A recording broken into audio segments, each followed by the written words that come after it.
ce qui est secret, on pourra le connaître, et cela paraîtra en pleine lumière. Faites donc attention à votre façon d'écouter. En effet, celui qui a quelque chose, on lui donnera encore plus.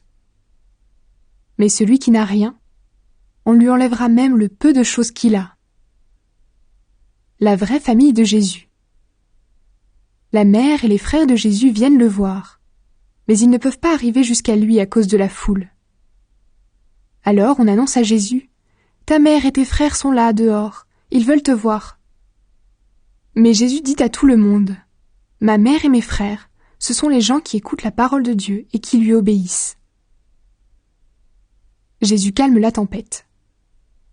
Un jour, Jésus monte dans une barque avec ses disciples. Il leur dit « Allons de l'autre côté du lac. » Et ils partent. Pendant la traversée, Jésus s'endort. Soudain, un vent violent se met à souffler sur le lac. L'eau entre dans la barque et ils sont en danger. Les disciples s'approchent de Jésus et ils le réveillent en disant « Maître, Maître, nous allons mourir !» Jésus se réveille. Il menace le vent et les grosses vagues.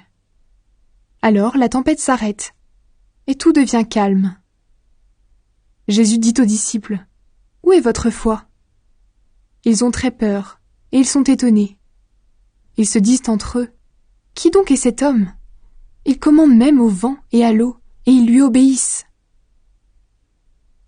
Jésus guérit un homme qui a des esprits mauvais. Jésus et ses disciples arrivent au pays des Géraséniens, qui est en face de la Galilée.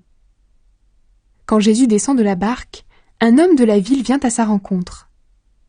Cet homme a des esprits mauvais en lui. Depuis longtemps, il ne met plus de vêtements et il n'habite plus dans une maison, mais il vit dans un cimetière. Souvent, l'esprit mauvais le saisit et on attache les mains et les pieds de l'homme avec des chaînes pour le garder. Mais l'homme casse les chaînes et l'esprit mauvais l'emmène dans des endroits déserts. Quand l'homme voit Jésus, il tombe à ses pieds en poussant des cris et il dit d'une voix forte « Jésus, fils du Dieu très haut, qu'est-ce que tu me veux ? Je t'en prie, ne me fais pas de mal. » En effet, Jésus commandait à l'esprit mauvais de sortir de lui. Jésus demande à l'homme « Quel est ton nom ?» Il répond « Je m'appelle Armée. » Il dit cela parce que beaucoup d'esprits mauvais étaient entrés en lui. Les esprits supplient Jésus en disant « Ne nous envoie pas dans la prison des esprits mauvais. » Il y a là un grand troupeau de cochons qui cherchent leur nourriture dans la montagne.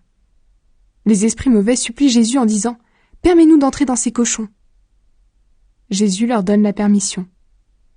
Alors les esprits mauvais sortent de l'homme et ils entrent dans les cochons. Tout le troupeau se précipite du haut de la pente dans le lac et il se noie. Quand les gardiens du troupeau voient ce qui s'est passé, ils partent en courant.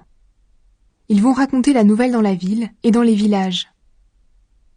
Les gens viennent voir ce qui s'est passé. Ils arrivent auprès de Jésus et trouvent l'homme que les esprits mauvais ont quitté. Il est assis aux pieds de Jésus. Maintenant, il porte des vêtements et il est normal. Alors les gens ont peur. Ceux qui ont tout vu racontent aux autres comment l'homme aux esprits mauvais a été guéri.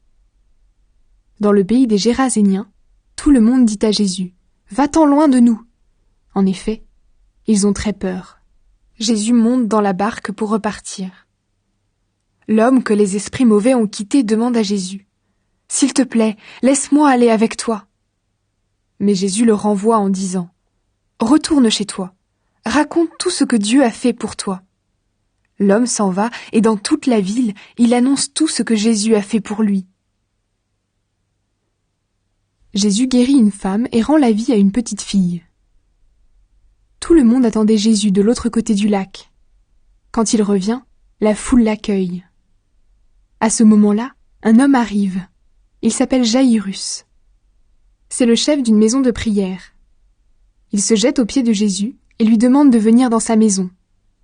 En effet, sa fille unique, qui a 12 ans, est mourante. Sur la route, Jésus est presque étouffé par la foule. Il y a là une femme qui est malade.